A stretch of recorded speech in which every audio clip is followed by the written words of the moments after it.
in collaborazione con Glam Vision e K-Facli.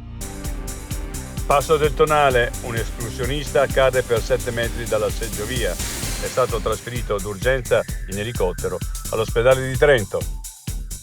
Serie di incidenti nell'Alto Garda. Ad Arco un pick-up travolge 2 donne e soccorsi in azione anche per uno scontro automoto, mentre un bambino di 10 anni è stato travolto da una macchina a Pietramurata. Massacrata e uccisa nel parco Rovereto, la PM spiega la mancanza di strutture e i limiti del sistema. Non si poteva fare di più. Orsi, 2 falsi attacchi in 7 giorni a Roncone. De Call, lo spray avrebbe garantito la massima sicurezza. Per darlo ai forestali manca il via libera del Ministero della Salute. Dal Trentino alla Calabria, la pedalata di solidarietà di Domenico per la ricerca sul cancro.